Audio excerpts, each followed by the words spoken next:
Hello everyone and welcome back to my channel. This time I'm bringing you something different, a speed modeling in Blender. I have been using this program for about 2 years and a half now, and believe it or not, I'm far from knowledgeable in it. That is to say, I suck. But anyways, that is the reason I decided to challenge myself again and do a character in Blender. The character is Blaze. For some of you, this name might sound familiar from my last animation meme, Wall. But for those of you who don't know, here is his reference sheet, so you can see. Now you might notice that he looks quite different from the model I'm building on screen, even if it just started. And that is basically because I decided to make an animal version of him instead of actually following that reference sheet. And the style for this character was inspired by Kung Fu Panda, including things like proportions, 4 fingers instead of 5, clothing, and overall the vibe. I wasn't going for exactly a replica of the style, but just a general aesthetic. Blaze is based on a jaguarundi, as well as other elements, so that's the animal I made him for the mod. In this video I wanted to also give some information about Blaze and the story he is from, Powered Heroes, so I'll make incisions here and there about the characters and explain the process. For the head, I always prefer to first do a high poly version, sculpted, and then use Retopo Flow to make it low poly. It is just way easier and I think it makes the result look more organic than the other way. Sculpting is one of my favorite parts of the process, honestly, besides animating of course, but I don't really mind the rest. It's not something that I despise or that it's too tedious for me. I'm just glad to learn more little by little to be able to create more animations and just have fun in general. To make sure the character was consistent in all angles, I made a sort of reference sheet, sort of turnaround thing, and I also enabled the symmetry, which really makes the work easier.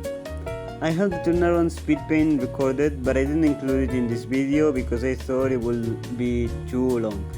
But don't worry, I'll make a separate video for it. Oh, and for those of you wondering why I did the face twice and don't know what high poly or low poly means, it's because the first one I'm doing is the high poly one, which means there's a lot of vertices of little points connecting with the lines and creating faces, and not only they are properly placed for an easy and smooth animation, but are also too many basically, and it will make the object way too heavy, not only just the file, but when you try to move it later, in an animation, it just won't really let you see what you're doing, because it will just take too much to load, and sometimes there can be issues because it's just way much information that it needs to be. So if you were to use for example a model of a character or something else for a 3D printing, and then you can't just leave it like that, high poly, probably won't happen anything. But when it is for animation, it's really doing it high poly, just it's not possible really. Then when it was time to use the Retopo Flow, the biggest problem I encountered was the ears, because I didn't realize they weren't properly sculpted. That was a mistake of mine. I was going a bit too fast because I was excited to make the character, and I paid the price. And you can also see that I struggled to close the mesh on those sides because I couldn't really get a proper angle, and if you're too far away from the character itself, the vertices you create will mate together instead of creating another square, so that was kind of an issue. And in the end I ended up going into edit mode and finishing the ears, and also I think some of the points from the it's 4. It's just basically because I couldn't do it any other way, so I just had to do it that way. And honestly, I wish I had done like the years completely on edit mode, even if it's like a bit harder at first, because it will have, in the end, it would have been like faster, maybe a little bit less like accurate, but it's whatever, honestly. Oh, and also I sculpted and later like copied in the mesh the spikes of fur on the back of the head, because you could really just do it with hair, like particle hair, but since I was going for the kind of a Kung Fu Panda style, they don't really like, they sculpt the whole thing with the mesh, and the fur is kept really short and without hair dynamics. And so I thought doing it the same way, and honestly I think it was easier, because later, well, I'll explain, things happen with the hair particles. So yeah, I think it was a smart decision in the end.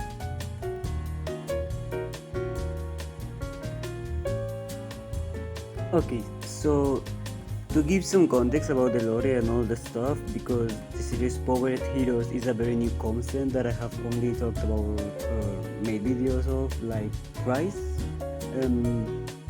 A few more if you follow me on Insta, so hear me out. In a universe where powers are a rarity, fear of the unknown often precedes kindness, and finding your place in an unforgiving world can be a struggle. Powered Heroes is a story about survival, resilience, and community. After losing everything he had, Blaze is taken by a cult and used as a weapon, from stealing to violence and murder. His only chance of escaping comes when he discovers someone else trying to run away. That will be the premise of Powered Heroes, which is a story I plan to turn into a comic and start working on around summertime, so half a year from now. But don't worry, I'll be making some content from the main characters here and there, and I'm already preparing other videos related to it. So back to Blaze. He is a metahuman with fire-related powers and regeneration abilities. It ranges from the basics of lighting up on fire and throwing fireballs with his hands to more complex things and even turning into smoke. In terms of regeneration abilities, it doesn't make him immortal, but it certainly has kept him from dying in many circumstances. The catch is that this regeneration is voluntary. He must be conscious in order for it to work, so he could die if he's knocked out or similar. His powers also take a toll on his energy levels and are basically like running a marathon or worse, depending on how much time he needs to use them and without resting. So while he's very powerful, he also has low resistance, an explosive kind of style. Alright, now back to the modeling, and I'll be adding more later about his story. To model the body, I decided to simply create a plane, scale it down, and get into edit mode to start constructing the rest of the character. I still use the mirror modifier, of course, and I also took reference of topology, especially from for the shoulders, elbows, and knees, as well as for the chest. When I was planning how I was going to make the character in Blender, I must recognize I dreaded using edit mode. The way I saw it, it could later turn out to be a very fast way of doing it, avoiding my tendencies in the type of flow of doing the parts individually, and when it's time to connect them, turns out they don't match. Or it could turn out to be one of the worst decisions till that moment and make my life a living hell. And if it ended up being just too difficult to get it right. Surprisingly, it was very easy, and I think this model is better made than the first two that I had. So needless to say, I will be using this method from now on. Taking this way has also taught me how important is the process of having a layout first, which is to say blocking the main shapes of the character and then subdividing it manually or not. It would have helped me a lot and made the model a bit less messy. Although I am quite happy about how it turned out, but I always try to make it a bit better if I can. I should mention that my second attempt at a model, I did block out the main shapes, although not as thoroughly as I should have. And I let it use retop of flow anyways, and that's not what I meant with the layout.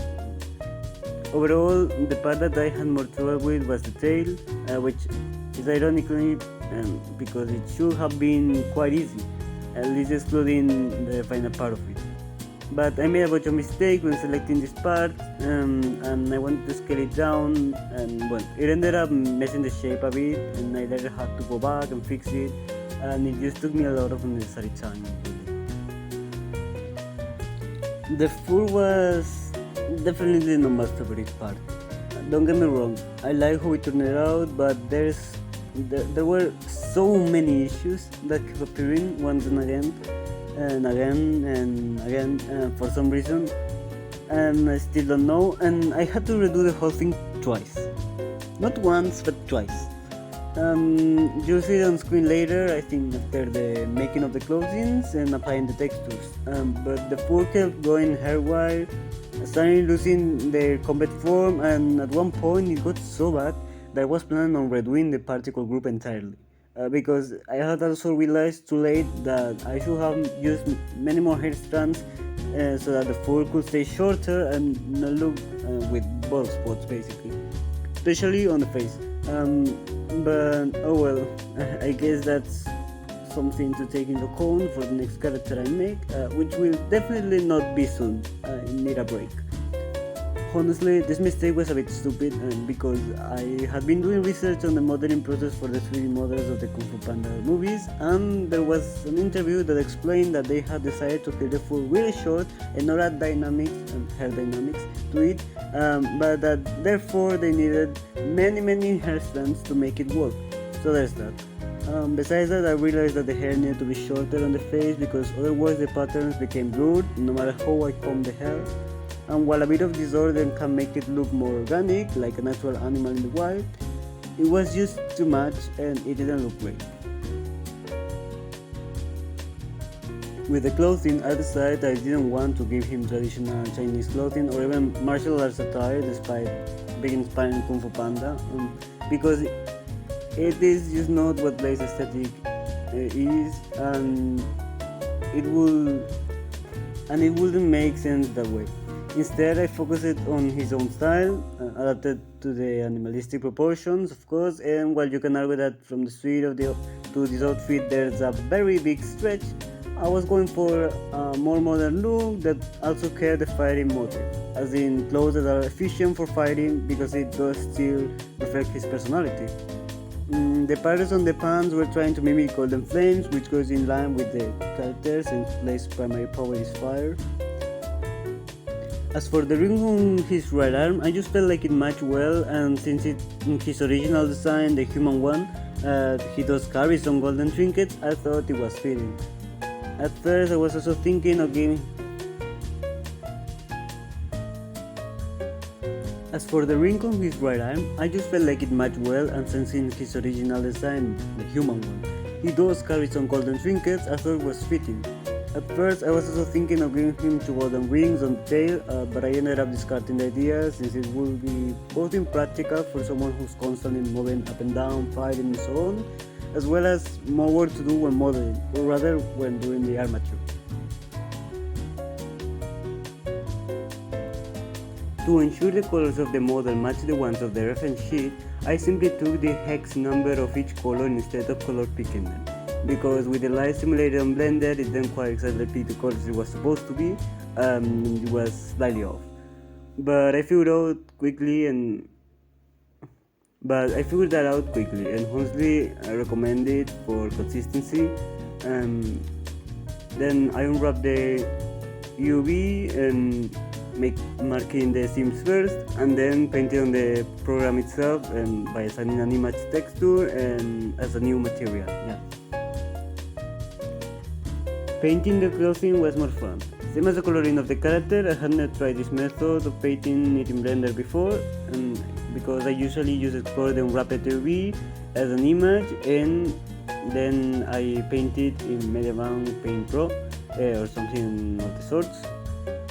But this way is less of a hassle figuring out which file belongs to what in the model, and it was overall a great learning experience too. Also, the colors of Blade's animal form, to call it some way, are not exactly those of the human reference sheet, simply because I decided to make it slightly more similar to the actual colors of the jaguarundi, even if the animal is slightly more orange than red. For the body, there was really no texture that I wanted to add, as I felt that the food was already doing a great job. The tongue is the only thing that I did tweak, but it was just playing around with the basic material values to make it look more shiny, but by lowering the roughness, really. With the clothes, I also learned the new things about texture settings and using a mix shader to get a nice blend between the texture and the color pattern. However, I had some issues with the sheer crop top because I don't know how to call it, but the thing is, the first texture I tried to add was not compatible with the version of Blender that I use. I tried multiple textures that weren't as much to my liking as the initial one, but had like some sort of resemblance, and I ended up sitting for, well, whatever. I was started to spending half a day doing something that shouldn't have taken more than an hour, and I just took the one that worked, honestly. Okay, so second intermission to tell you a bit more about Blaze. Okay, so remember the thing I mentioned about Blaze getting into a cult? Yeah, well, that's the start of the story. The reason why or how are mysterious for now, but this all happens around the start of the 40s, the 1940s. So that means that the USA and the rest of the Allies were at war with Germany, World War II. The cult, directed by Malcolm, one of the three characters that appears on Wall animation meme, takes this opportunity to gather as many weapons as they can, resulting battalions with a rather small team of metahumans. I will go more in depth about the whole world building and other important characters like Malcolm, Robert, in another video, but it is worth noting that Blaze is not there voluntarily but doesn't have the means to escape and wouldn't know where to go anyways. At this time period, any weapon was a good weapon, and a metahuman like him would surely be taken either by the Nazis or the Allies, and to have advantage in the war, basically. So he can't just go anywhere he wants, and he definitely cannot hide his nature. I mean, look at him and tell me you will immediately know that there's something different about him. Oh, and I don't plan on sticking to real world history 100%, but I do want to talk about those topics in an interesting and approachable way, and I do like talking and portraying in drawings certain aesthetics and eras in general. So it's not completely a made up world, and it is not my intent for the story to be too fantastic to feel realistic, despite the characters having superpowers, you know? Now back to rigging.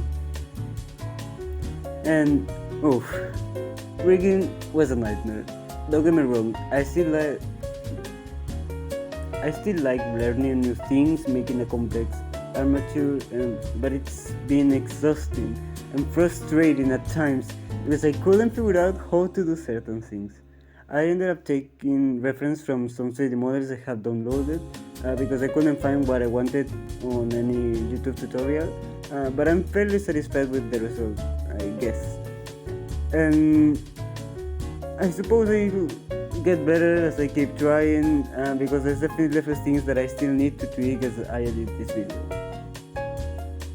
Okay, so to close the video off, I just want to say that while I'm not a 3D artist, I do enjoy practicing from time to time, so expect to see more videos similar to this, and feel free to check out other Powered Heroes videos because there will be more content in not too long from now.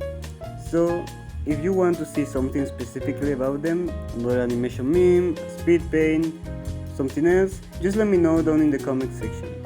I would very much appreciate it. As for my thoughts on the results, this is my third attempt at a character and the second one I completed, and I'm quite proud of it, honestly. Here is the finished look. I'm planning on doing an animation with him to practice a bit, so let me know what you think. and I hope you enjoyed this video, and until the next time, see you.